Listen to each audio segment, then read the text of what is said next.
और इस बार तो यू मुंबा ने पुणे के घर में जाके पुणे को हरा के है भाई। क्या लगता है कि असलम के जाने से पुणे हैज गॉन डाउन? और अभी लेटेस्ट न्यूज़ ये है कि लास्ट ट्यूसडे के मैच के बाद जो हेड कोच थे BC Ramesh, he is also resign. What is the reason that Haryana is performing so consistently compared to the last season? Last season they were inconsistent. यार Shadloo जाता है even if he fails at his tackle or even if he fails at his raid, Yes. वो disappoint नहीं होता. Correct. He just keeps his head है कि हाँ big deal. I think it's just kabaddi is such a sport जहाँ पे even you make a decision वो जो 5 सेकंड का रहता है right in the last raid or something, वो decision can change the course of the entire game.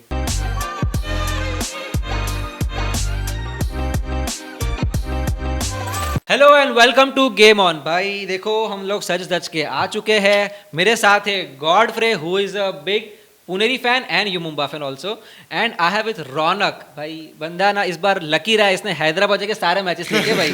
मजा था. कैसा था एक्सपीरियंस तेरा? अरे बहुत ही सॉलिड था यार. अभी तक that was the first time मैंने कभी कबड्डी देखा ऑनेस्टली, और I have to give it यार, ब्लडी इट्स क्रेजी. मतलब एटमॉस्फेयर तो वो तो ऑब्वियसली क्रेजी है, बट द प्लेयर्स यार, मतलब पहले तो वो पूरे टॉर में आते हैं, ठीक है, वो पूरा ऐसा अपना ऐसे आते हैं, इट सीम्स लाइक पूरा मतलब सॉलिड लगता है. और जब वो खेलते हैं यार, उनका स्ट्रेंथ, उनका जो हम हाई फ्लाइंग जो वीडियोस देखते हैं of the dubki king and everything, the videos don't do justice to what it is. मतलब आप देख के ही यू रियली फील कि शिट यार, मुझे तो लगा कि वीडियो में कि मैं भी कर सकता, पर नहीं, मैं नहीं कर सकता, वो बहुत टफ है. But hats off, too good. Happy for you. But ये बंदा जाके आया Hyderabad. Godfrey is going next week to Pune. तो भाई ऑल द बेस्ट, आपको मजा आएगा आई एम श्योर. पर आज हम लोग बात करने वाले वीक 7 के मैचेस की, जिसमें भाई सबसे बड़ा मैच था यू मुंबा वर्सेस पुनेरी पल्टन. सीधा बताओ, मतलब क्या लग रहा है लास्ट वीक में सबसे बड़ा मोमेंट कौन सा रहा आप दोनों के लिए? महाराष्ट्र डर्बी मैच था गए ट्यूसडे को between U Mumba and Puneri Paltan. उसमें जो स्टार प्लेयर थे अजीत चौहान, उनका एक सुपर 8 था. आई थिंक तभी स्कोर लाइन रफली 19-12 ऐसा था, तो ज़्यादा डिफरेंस नहीं था. Puneri could have come back into the game very well. But उसी टाइम पे अजीत चौहान का सुपर 8 3 पॉइंट्स का, उसके वजह से that change the complexion of the game, and वहाँ से फिर U Mumba never looked back. तो I think that has to be bang on number 1 moment of the week for me. भाई हम लोग ने लास्ट वीक में भी ये बात की थी कि U Mumba and Puneri Paltan is a biggest rivalry बन रही है. मुझे लग रहा है इस सीजन में पहले क्या हुआ कि पुनेरी पल्टन ने बाजी मार ली, फिर यू मुंबा ने बाजी मार ली, और इस बार तो यू मुंबा ने पुणे के घर में जाके पुणे को हरा के है भाई. तो तुझे क्या लगता है, क्या ये बात सही है कि like Pune and U Mumba are emerging as the new biggest rivalry? यार वो तो है ही. पहले तो अपना मुंबई और जयपुर का होता था, पर अब मुंबई और पुनेरी का हो गया. अगर तू ज्यादा स्पोर्ट्स लैंडस्केप में देखे, कोई भी सेम स्टेट में अगर 2 टीम्स आई हैं, हर बार भिड़ी हैं, तो मतलब वो इनएविटेबली होना ही था कि जो 2 अगर, क्योंकि यार वो सिंपल लॉजिक है ना, आप सेम स्टेट्स पे पर 2 टीम है, तो उनमें राइवलरी होंगी. क्या होता है, दो स्कूल्स होते हैं इंडिया में, एक पर्टिकुलर स्कूल जिनके 2 ब्रांचेस हो, वो से सब सोचते हैं ये सिस्टर स्कूल होंगे, ये ब्रदर स्कूल होंगे, पर कुछ नहीं. एंड में सब में राइवलरी होती है बहुत सॉलिड. एंड मुझे लगता है इसका एक और बड़ा रीजन ये है कि 2 big faces that these teams have.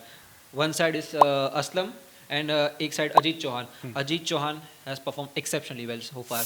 But क्या लगता है कि असलम के जाने से पुणे हैज गॉन डाउन?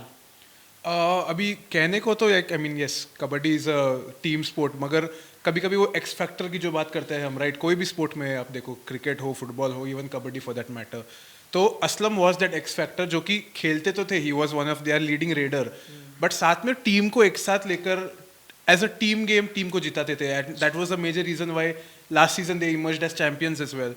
तो आई थिंक कहीं ना कहीं उनकी इंजरी की वजह से जो कमी है एज अ लीडर, वो थोड़ी महसूस कर रही है currently Puneri Paltan, and that has impacted their performance this season काफी. ऐसा पर यार मुझे इस चीज पे एक पिंच करना है कि लोग बोलते हैं पुनेरी है ऑलराउंड टीम, ठीक है. अब ऑलराउंड टीम में अगर स्टार प्लेयर जाए, इफेक्ट होता है, पर बड़ा, इतना बड़ा भी नहीं होना चाहिए, इज व्हाट आई प्रिज्यूम. कि मतलब लोग बोलते हैं ना कि योर टीम इज डीप, मतलब अगर आपकी ऑलराउंड टीम है, ठीक है, your star player, it will effect, but it should not be the case कि आपकी टीम पूरा ही मतलब डाउनहिल चली जाए. तो मतलब आई थिंक कुछ और भी हो सकता है, हो रहा हो, which we don't have an idea of. Maybe जो full, maybe they actually are not an all round team mentally, maybe physically they might be, but they might not have the mental experience for it. But यार वही है कि बोलते हैं ना, जब एक मुसीबत आती है तो साथ में दूसरी मुसीबत लेके ही आती है। असलम गॉट रूल्ड आउट, और अभी लेटेस्ट न्यूज़ ये है कि लास्ट ट्यूसडे के मैच के बाद जो हेड कोच थे BC Ramesh, he is also resign. तो भाई मतलब क्या करेगा अभी यहाँ से पुणे? मुझे लगता है कि they are going to defend the title this year. I think chances तो काफ़ी कम लग रहे हैं अभी, बिकॉज अगेन हमें पता नहीं कि बिहाइंड द सीन्स क्या चल रहा है टीम मैनेजमेंट का और वो सब। So BC Ramesh he has been, he is no longer in the position of the head coach, लेकिन he is in their advisory panel is what the news is coming out. क्या reason क्यों निकाला उनको, maybe the team's poor performance या कुछ भी हो सकते हैं, we are not too sure. Don't you think यार it will spread the bad message, या फिर आउटसाइड की यार अब मिड सीजन में अगर हेड कोच चेंज हो रहा है, हमने पहले बहुत सारे स्पोर्ट में देखा है, इधर क्रिकेट फुटबॉल कहीं पे, जब आपका बड़ा इंसान जब चले जाए टीम से, सो एक बार नेगेटिव मैसेज जाता है कि भाई टीम में कुछ तो गड़बड़ लग रही है। बट इसमें मेरा एक और चीज़ है, नेगेटिव मैसेज हमको बाहर लगता है, पर अंदर you never know actual reason क्या हो। मतलब इट कैन बी एनीथिंग, हमें नहीं पता हो। बट आई फील ये सिचुएशन ना एक चीज़ बड़ी सॉलिड दिखाएगी कि ये पुनेरी को एज अ होल बिल्ड करेगी कि आपका स्टार प्लेयर नहीं है और आपका स्टार कोच भी नहीं है, ठीक है। तो अब ऑब्वियसली वो हाथ खड़े करके वैसे तो नहीं हो जाएंगे कि हारना है, उनको तो जीतना है। तो of them building of the rest players, और जो अब कोच करेगा उन्हें, वो उनको जो बिल्ड करेगा, और उसके बाद जब असलम वापस आएगा, may be they will come back even stronger, is what I think. तब तक शायद सीजन भी निकल जाएगी। चलो वो भी एक पॉसिबिलिटी तो है, बट वही है कि अभी लाइक अभी आपके कोच चले गए, असलम चला गया, तो लाइक जो भी रेस्ट ऑफ द मैच बचे उन लोग को ऐसे ही खेलना कि like they have nothing to lose now, like at least they have to play like they are the defending champions. And that's when if someone is the most dangerous is when they have nothing to lose. Like you said that Haryana is at the top, बाकी सारी team नीचे जगल कर रही है, ऊपर नीचे हो रहा है। What is the reason that Haryana is performing so consistently compared to the last season? Last season they were inconsistent. Shadlu. Shadloo, and I think more than Shadloo, I think more than Shadloo जो combination है उनका coach के साथ, अगर आप मनप्रीत पाजी का भी देखो, even when he was as a player काफी एग्रेसिव थे वो, even when he began his early days as a coach तब भी काफी एग्रेसिव थे। अब जो कैप्टन और कोच का कॉम्बो होता है, right, I think Haryana have really hit gold this time with that. And उनके अलावा जो बाकी प्लेयर्स है, गाइज लाइक विनय एंड और they are doing good in raiding. तो ओवरऑल जो अप्रोच अगर आप देखो हरियाणा स्टीलर्स का, that has been more aggressive, getting those points and winning at those crucial moments at every game, and that's the reason why I think they are actually on your point. I'll add कि when I was in Hyderabad watching the match, यार Shadloo जाता है, even if he fails at his tackle or even if he fails at his raid, yes, वो disappoint नहीं होता है, correct. He just keeps his head है कि हाँ big deal. And now that you said कि the coach is also fierce, आपका captain भी fierce है, that's what you need, like that's what gets you over the pressure. Pressure situations में वही आपको ऊपर ले जाता है. He has a different aura altogether. That's the mentality you need to, I feel, be one of the top players or teams. एक ये भी रीजन है कि हरियाणा में कोई ज्यादा इंजर्ड हुआ नहीं है, एटलीस्ट कोई स्टार प्लेयर तो इंजर्ड नहीं हुआ है, so that's the one of the positive of Haryana. But एक बार आगे बढ़ने से पहले हमारे सारे व्यूअर्स को लास्ट वीक जो कौन से मैचेस हुए उन पे एक बार देख लेते हैं क्या क्या हुआ था last week.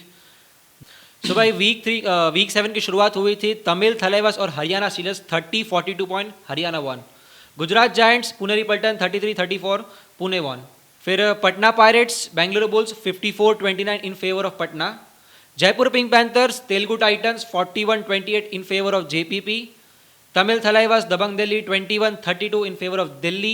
Bengal Warriors Patna Pirates in favor of 35-38 in favor of Patna. Bangalore Bulls Gujarat Giants 34-34 match draw. Mumba Puneri Paltan 43-29 in favor of Mumba. Telugu Titans UP Yodhas 33-36 in favor of UP Yodha. Haryana Steelers Bengal Warriors 32-39 in favor of Bengal Warriors. Dabang Delhi और UP Yodhas 32-32 match draw, और JPP और Mumba 20-22 draw. तो भाई ये था week 7 का मोटा मोटी क्या क्या मैचेस हुए बराबर। बट जैसे हमने लास्ट वीक में बात किया था कि एक्सेप्ट हरियाणा, आई थिंक सारी बीच में जो टीम है वो जगल कर रही है to get into the top 6, जिसमें एक कंटेंडर थे तेलुगु टाइटंस लास्ट वीक तक, और तेलुगु टाइटंस भाई अचानक से वापस नीचे जा रही है। तो क्या लग रहा है, तेलुगु टाइटंस टॉप 6 में आ रही है? I think at this point definitely they can make it in the top 6 क्योंकि they have a good team. अगर आप देखो तो overall they have a good team, a team capable to reach the playoffs. तो I think it's just kabaddi is such a sport जहाँ पे even you make a decision, वो जो 5 second का रहता है right in the last red और something, वो decision can change the course of the entire game. Result आपके फेवर में जा सकता है या आपके अगेंस्ट जा सकता है. So I think Telugu have the right set of players, the right skill set. I think clutch moments में थोड़ा सा उनको कंट्रोल लेना होगा over how the situation is going on, and I think they might end up in the top. उनका X factor अभी भी injured है. Yes. हाँ, एक्स फैक्टर वापस आ जाए फिर हो जाएंगे, नहीं तो पवन की कमी थोड़ी खल रही है वहाँ उन लोगों को. सो अब चलो ठीक है, तेलुगु तो आएगी नहीं आएगी क्या पता, but what do you think? I guess we are just 3 weeks away from playoffs. So what is your prediction for top 6? Haryana Steelers definitely already at the top. U Mumbai will follow them. Patna Pirates definitely looks like a good contender as well. UP Yodhas, another team I would say. Telugu Titans, and the last position I would say या तो Jaipur Pink Panthers या तो Puneri. I would go with Jaipur because currently they have their full strength team. Arjun Deshwal is playing, he's well and good. ये भाई हुई Godfrey की, आप बता. यार for me I think Haryana Steelers तो रहेगी, मुंबई रहेगी, UP Yoddhas third, my third option, Dabang Delhi fourth, Jaipur Pink Panthers obviously, and I feel Bengal Warriors can make it in the top 6. मतलब Bengal Warriors? They just beat the top यार. अपने Haryana Steelers को हराया उनने. It can be a turn of fortune. और sports तो है ही यार. Plus they have star player like Fazal Faisal and Maninder. Maninder. I think Fuzzy, they are the only, not only team, but one of the rarest team ये साल की season में जहाँ पे ऐसे 2 big player names हो. बाकी सब में कैसा एक टीम में पवन हुआ, एक में प्रदीप हुआ. They are one team who has 2 big names. तो हो सकता है. ओके, सो मेरी प्रेडिक्शन बोलता हूँ मैं. I want you Mumbai to finish at the top, then Haryana, then Patna is playing exceptionally well because of Devank Dalal. Yes. यार भाई बंदा मस्त खेल रहा है. दबंग दिल्ली, तेलुगु यार आ सकती है मुझे लगता है. Telugu might finish at the 6th, and एक बची ना अभी, UP. यूपी योद्धास. ये मुझे लगा, ये मेरी प्रेडिक्शन है टॉप 6 की. बट यार अपकमिंग वीक के लिए कोई एक मैच के लिए अगर आप एक्साइटेड हो, which you want to C.